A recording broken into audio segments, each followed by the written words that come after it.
I'm here with Brett Parker and Janie from Parker Harvesting.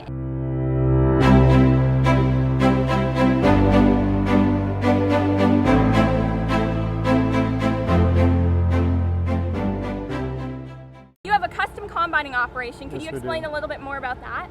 Yes, we cut wheat from the Red River, Texas, Oklahoma area up to Sweetgrass, Montana, and then we cut a lot of pulse crops. And yes, you're actually going to be cutting our lentils today. yes, we are. We just got header calibrated and ready to go. That's awesome, thank you. Where are you from? We're from Waterville, Kansas. What states do you go through for the custom harvesting? We cover Texas, Oklahoma, western Kansas, eastern Colorado, and Montana. We start in the state of Montana. We start in Hardin, and then we work up to Geraldine, and from Geraldine, Fort Benton, we come over here. How long is the custom harvesting? Usually it's 6 months out of the year. Oh wow! We by the time you get everything ready and hit the road. You know, we cut lentils, mustard, chickpeas, field peas, garbanzo beans, flax, canola.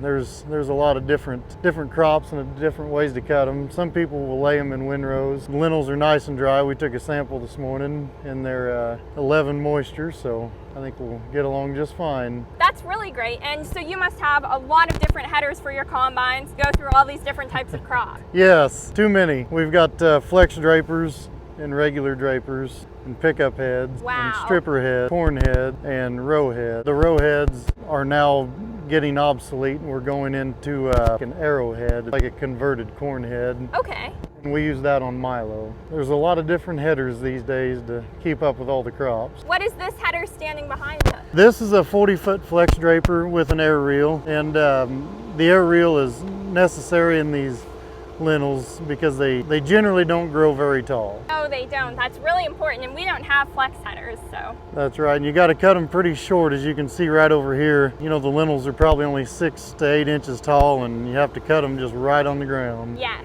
What's your favorite part about the custom harvesting? Oh, just all the good people we meet and all our good customers. We've cut for your family for years, off and on, since you were little. Yes. Usually we're in Montana for 35 to 45 days. Oh wow, that's awesome. Yeah. It you know, with the elevation differences, the wheat matures at different rates, and now with all these pulse crops, you can really stay in one area and cut for a long time. How many combines do you run? 7. Oh wow. Yeah, and we've got a few on the neighbors over here, and there's going to be a couple more in here later today, so see if we can get these lentils in the bin before it rains again. Yes, definitely.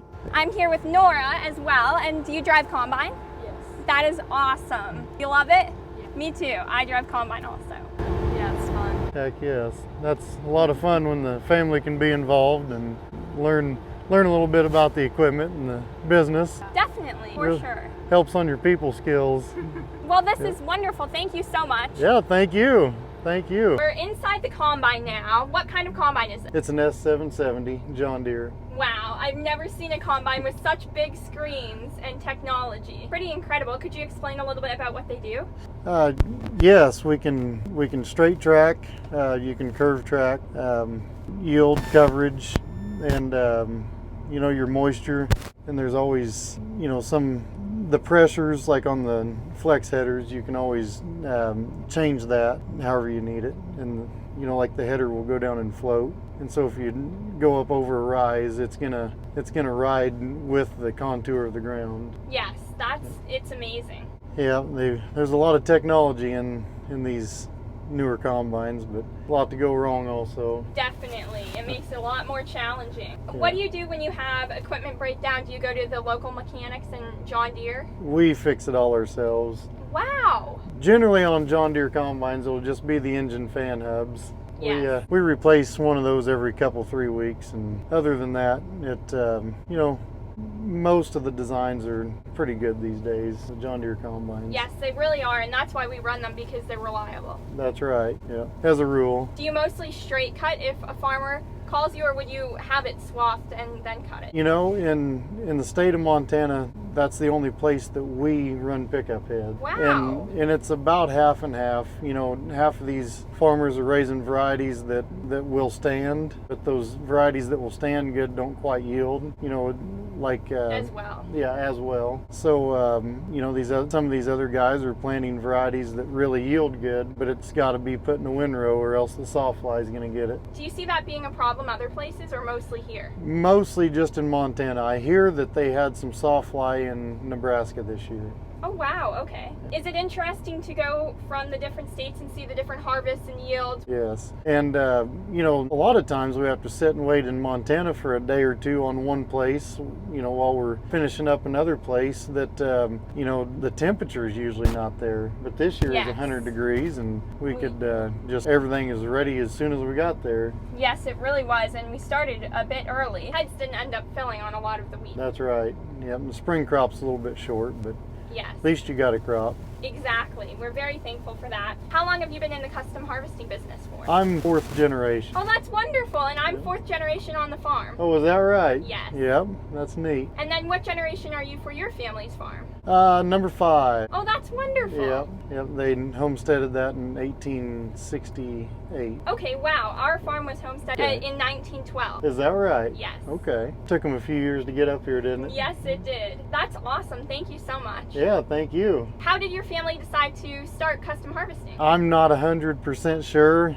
You know, I don't know if they had to do it to generate some cash flow to keep the farm afloat is my guess. Yes.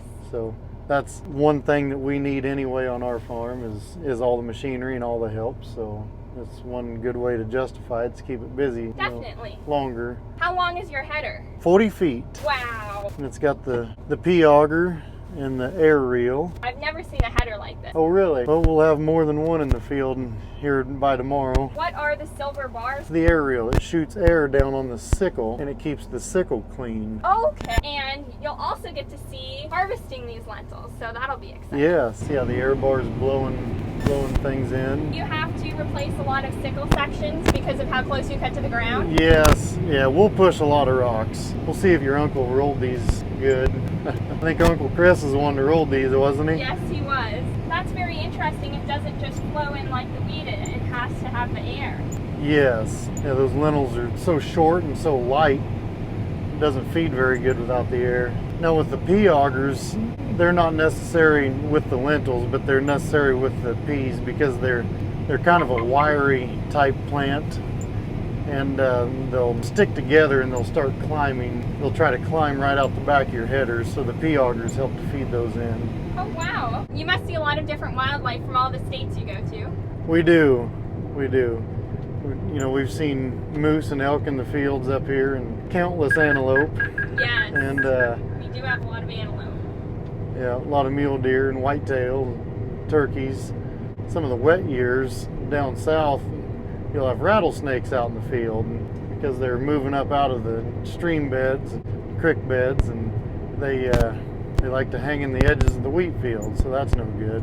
Our average went down to 9.8, so lentils are good and dry. Lots of different pages you can scroll through. You know, so far on the lentils, you know, we've done a 29 bushel average, 7.9 moisture, and then here's all the rotor speeds and concaves and fan speeds. It's actually idling down now.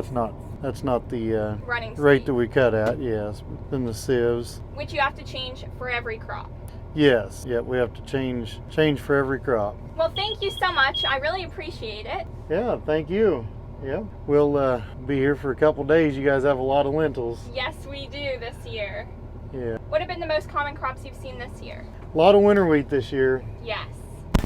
Yeah, that's been a pretty big push so far in this state. You know, and really western Kansas was pretty good, and you know, it was above average.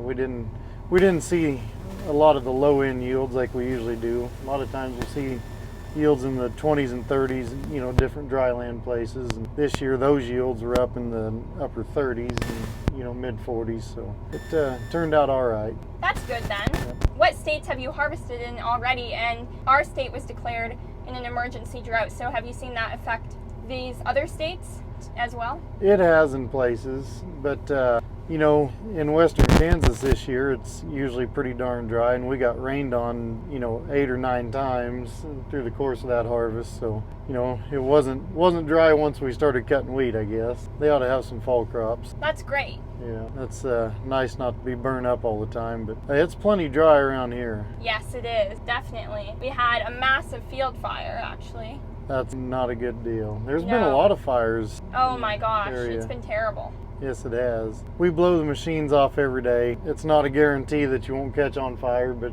it seems to help. And we just kind of do what we can, and hopefully the sickles don't spark on a rock, and Yes.